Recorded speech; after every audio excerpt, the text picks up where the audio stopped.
Welcome to the Business Finishing School Podcast. Stop the insanity, eliminate the chaos, bring simplicity, probability, and leverage as operating values into your business and personal life so you can do more, earn more, and improve your relationships. This is Business Growth Simplified. Here's your host, Business Finishing School founder, Rick Sapio.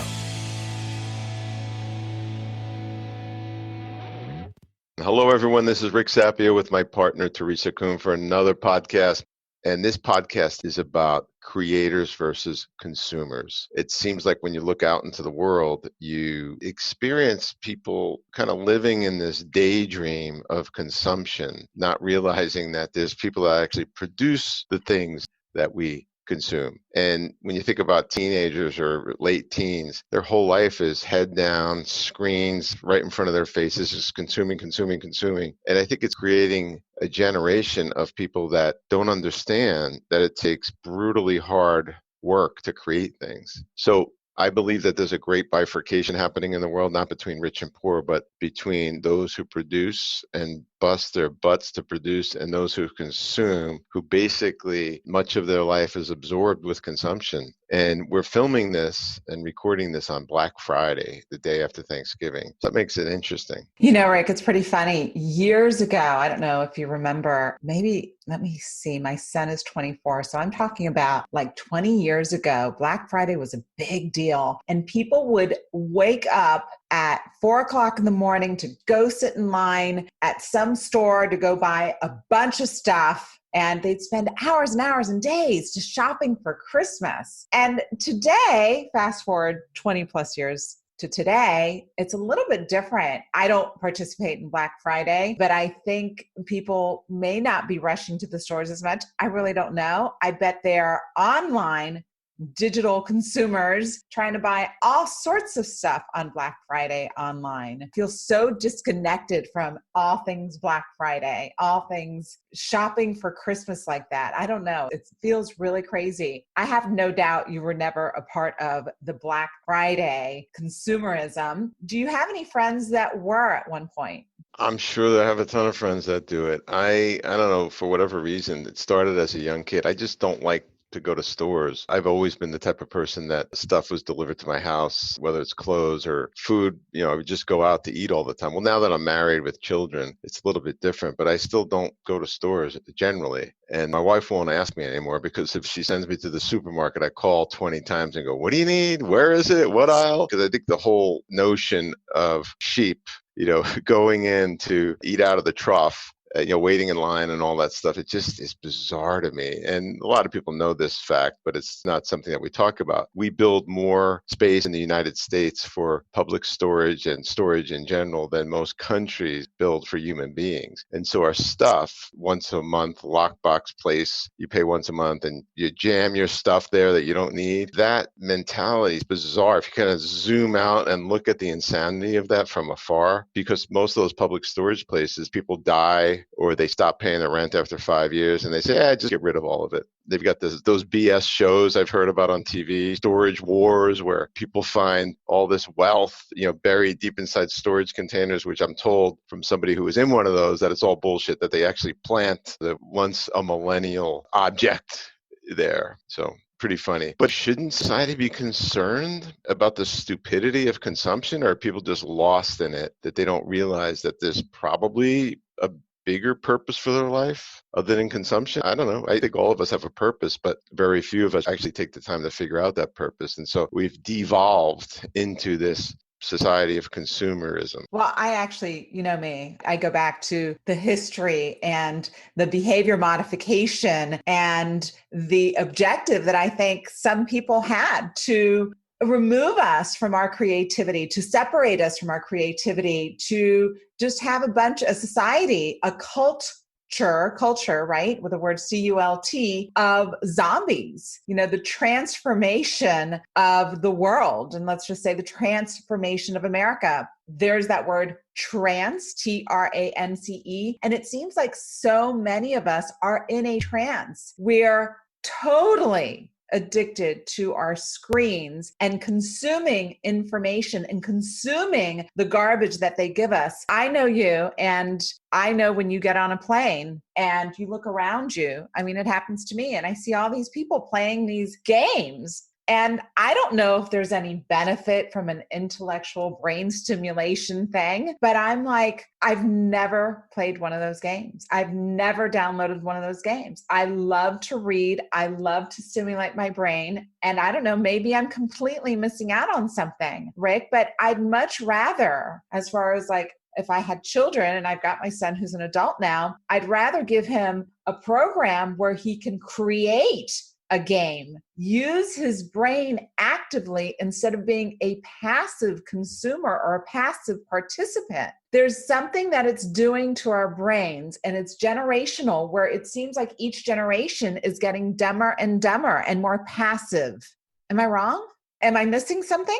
No, I mean, it's obvious. I read an article which was very well written about a guy writing from the perspective of an alien. And he said, I'm an alien and I happen to land in mid-America, and I traveled around as an alien observing American culture. And it was so funny how an alien would describe American culture. It's like, it's really weird. They live in these boxes, and then the box has these little four-wheeled creatures, and these four-wheeled creatures come out of the box and they go to these bigger boxes. And I don't know if it's for refueling. And then the tiny four-wheeled humanoid goes to this building, and they go in there for 8 hours a day, and then they come out. And the alien was describing American culture as the automobile, thinking the automobile was the human, and the humans were fuel for the automobile, because whenever the human got into the automobile, our current humans, but from the alien's point of view, the fuel gets into the car. And from the alien's perspective, it looks like the automobile is the human, because they see these automobiles going from place to place to place and having fuel go in and out. Pretty interesting perspective, because it really is a rat race. It really is stupidity. I had an interesting conversation this morning. Again, it's Black Friday. It's the day after Thanksgiving. And I just feel at my creative best right now. I'm writing articles. I'm writing books. I'm doing business. I'm trying to make things happen. And I really love passionately coming to work. And my children understand that. And my wife understands that. And this friend of mine called me this morning and says, I can't believe you're such a workaholic. It's the day after Thanksgiving. And I said, I don't know if I'm a workaholic. I think a workaholic is someone who doesn't really like their job, but they do it because they really don't have anything else to do in their life. And I said, well, great. I'm a workaholic. What are you doing today? What do you mean? I'm shopping. And I'm thinking to myself, I'm the workaholic, but you're the consumer who is completely being programmed by this societal cultural thing that the alien would describe as her fueling her four-wheeled humanoid vehicle. So it really is absurd when you zoom out and look at the stupidity of consumption. And it's not just things. It's Netflix, it's dumb TV shows that provide nothing, it's screens of all kinds, it's absurd, dumb, silly, trifling conversations. One of the things on our family placemat is the 13 virtues of Benjamin Franklin. And Benjamin Franklin talks about one of his virtues. I forget the virtue's name, but it talks about wasted time. And it said, I will waste no time in trifling conversation.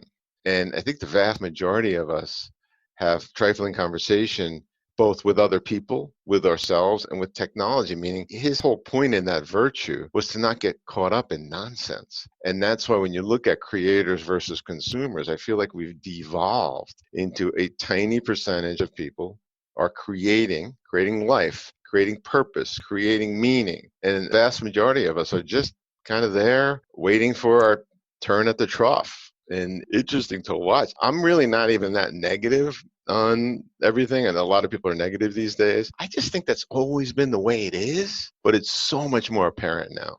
Well, and I think the purpose of today's podcast is more just to bring it up from a level of awareness, because probably most people understand this, but here we are talking about it, putting a spotlight on it. And if you, the listening audience, recognize, shoot, you know what? I probably don't need any more crap. I don't need to be spending my Fridays shopping, my Black Friday shopping. You know what? My kids should be actively engaging their brain instead of consuming whatever games and whatever comes up on their screens. Having that awareness, I always think is just so, so important, because it's the first step in change. And maybe you have the awareness and you say, you know what? I'm okay with that. That's okay for me. No problem. I'm okay that that's my life.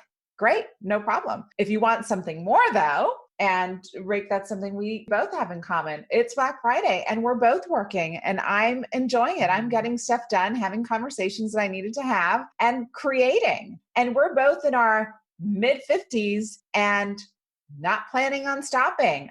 We're planning on continuing to create, bringing value to the marketplace, sharing what I think is wisdom and experiences. I've been packing up boxes. I have a ton of books, and I've got 2 boxes full of books that I'm going to use to share great information. Some of my favorite books. I'm like, you know what? It's time to bring it to the world. That's what I'm going to do. Hey, you know what? There are worse ways to spend my time. Why don't we take some of the best books and turn them into podcasts? So why don't you go through that That's list? exactly what I was planning on doing. Oh, I love it. Great idea. So I never thought I'd get to this point in my life, but my wife and I don't always agree on the way I view the world. They think that it's okay for our kids, for example, to do more mainstream things. And I am vehemently opposed to a lot of things that train our kids to be lab rats and addicted to technology and whatnot. But it's funny now that my oldest just turned 13 a week ago, my 13-year-old and my 10-year-old, they're pushing the values onto the family. And it happened yesterday when my 13-year-old said, you know, I've got this friend and he's addicted to music. He's always listening to music. He's got earphones in and he doesn't have any friends. And he's like, I just think that's a bizarre form of consumption. That's what my 13-year-old said. Oh my goodness, that's amazing. Yeah. That is awesome. He said, I'd rather write my own music and create it on the piano. He's really good on the piano. But I said, that's why we did that for you. That's why I would say, forced it upon him. He didn't want to play the piano when he was 6. And now as a 13-year-old, he could play Beethoven and all that stuff with his eyes closed. He's not thankful yet. He thinks that he did it on his own. But I said, well, look at your 3 siblings. They're doing it too. But the point of that is that they're getting the distinction, creator versus consumer, but it took a long time. And I was very proud of them to get into conversation, 10-year-old and 13-year-old, about the stupidity of consumption and consuming other people's work as the purpose of your life. That is so big, Rick. Congratulations to you and your wife. That is tremendous. And the fact that he's got that awareness and he sees the stupidity of someone being plugged into music and consuming the music all day long. And how cool that your son recognizes, you know what, in the realm of music, in the world of music, I can produce. I don't have to be a consumer. Wow. Kudos. Fabulous. Fantastic. And you know what, Rick? Here's the deal.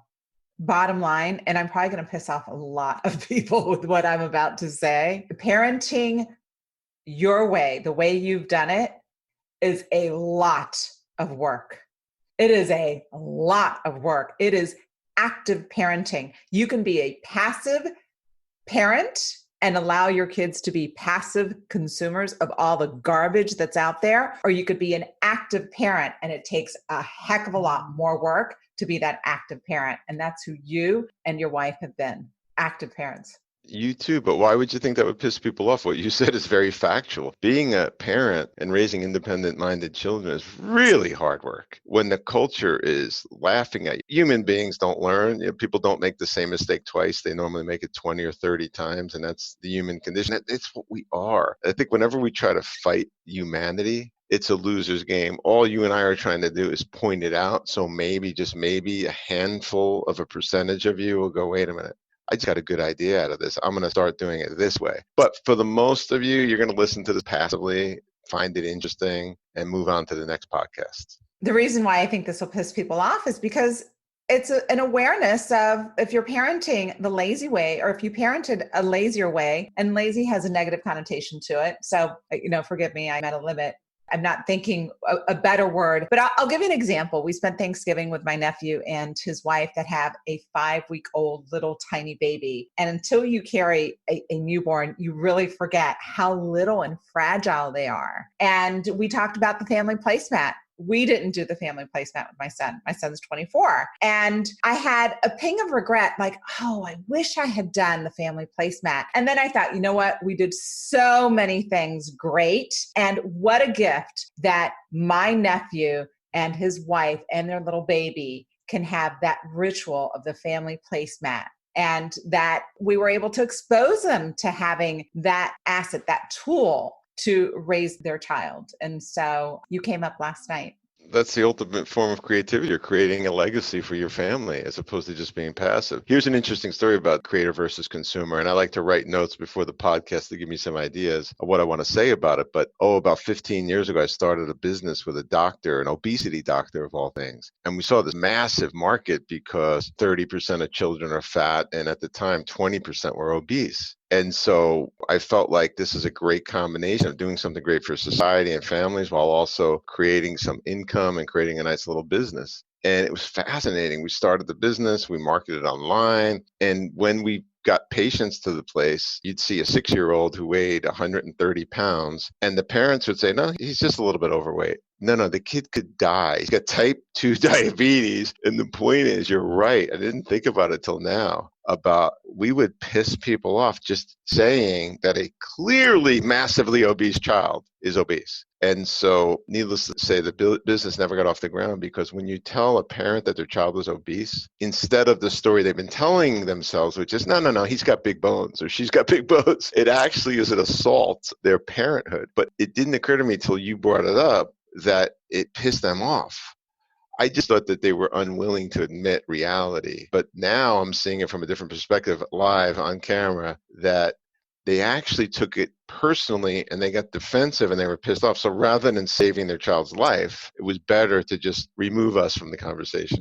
You know, parenting is a very, very sensitive topic, right? It's an extremely sensitive topic to people, and being told that their children carry so much of their own projection, of their own emotional architecture. And some people just aren't ready to see that. And the unfortunate thing is that the children do suffer from the parents' lack of introspection and taking responsibility for their lack of awareness around their parenting. And one other thing I'll mention regarding this whole consumer versus producer, I believe, Rick, at a deeper level, it comes to a lack of spiritual connection as to why we are here. What's our purpose? What gifts did the Creator give us? And are those gifts meant for us personally, selfishly, or were those gifts given so that we can impact and benefit the world? And so I think it goes back to that deep conversation. Why am I here? Why did my Creator make me the way He made me, wired me the way He wired me, give me the gifts that He gave me? And are those gifts for me to just keep to myself and be selfish? Or is it really to impact and do something with those gifts in the really short time that we have here? Again, you and I are the same age. We're in our 50s. And it's fascinating. You know, we could live to be 150. Who knows? I don't know. In my mind, I've got 120 because of one of my coaches, but let's say 100. I've got less time on this earth than I've been living on this earth. God only knows how long I'm going to be here. But in that time, is it for me just to enjoy life and consume and just be, or is it to really make an impact on the world? One of my closest mentors, dear Nelson Nash, beautiful man. He had a major heart attack when he was in his 50s, open heart surgery. He woke up from it and he said, God, I got your message. And he spent the next 40 years of his life beating the drum, telling the world the message that he had to bring.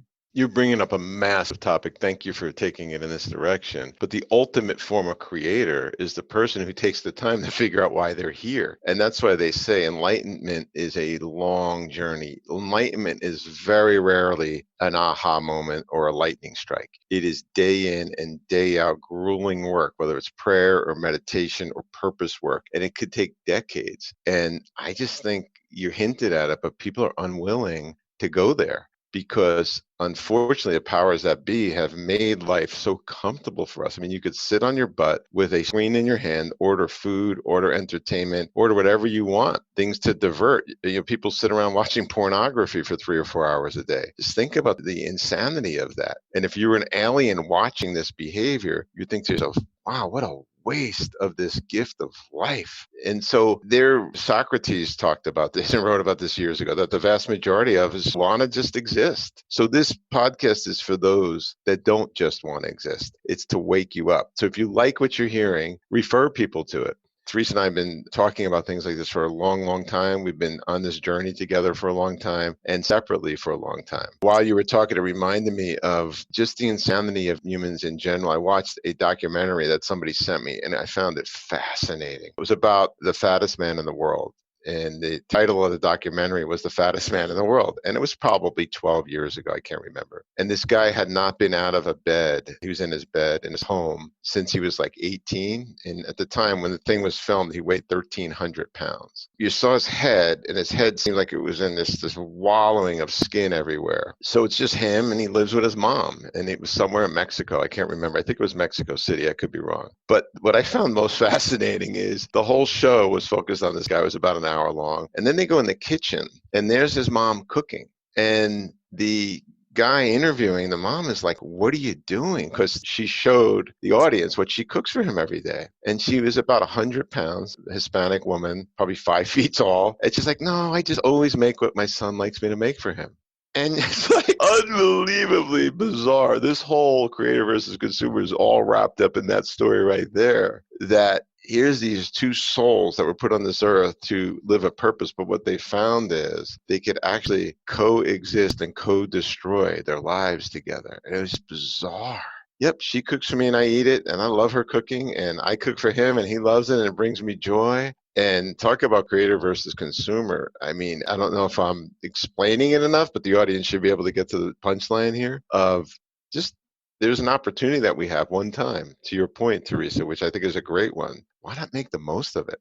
Why not seek out why you're here? Why not seek out to be the greatest creator the world has ever seen, along the lines of Michelangelo? It's clear to him why he was here.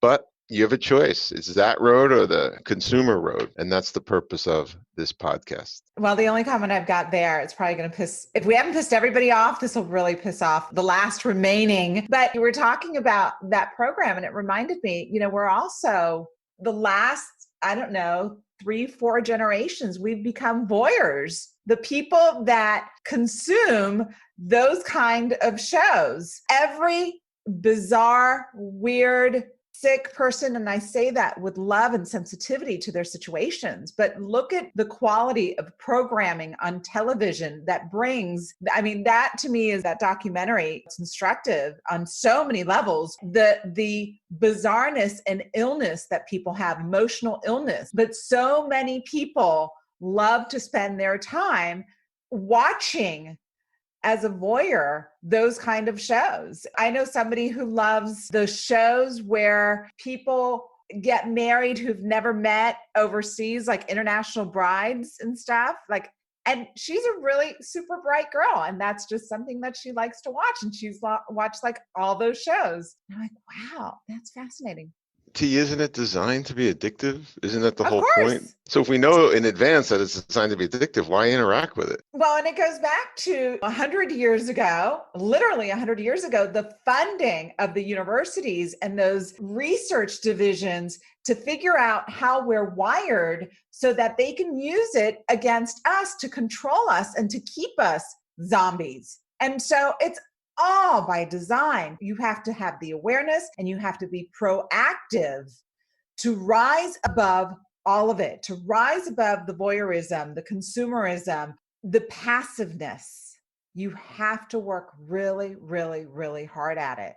But you need to want more for your life and more for your family and more for your legacy. If you don't have that want, then go check out and you know what your life is going to be. You might as well just be a zombie, because you are living in a trance where somebody else is pushing your buttons. Rick, I want something more for my life. I want something more for my family. I want something more for my employees and my advisors and our clients and the people that are in our life. I want more. So with all that being said, if you're still listening, if we still have you with us, we're coming from a heartfelt place, and we hope that if nothing else, it brings awareness to your life. We are signing off.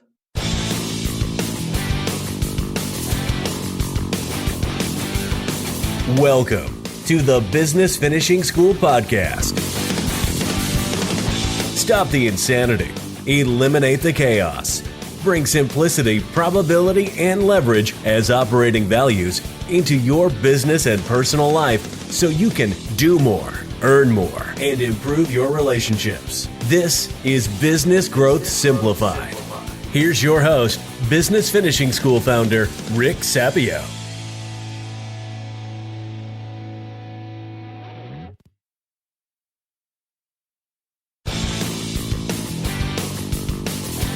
Thank you for tuning in to the Business Finishing School Podcast, where we teach you business growth simplified. For more information on Business Finishing School or their Business Growth Summit event, visit businessfinishingschool.com.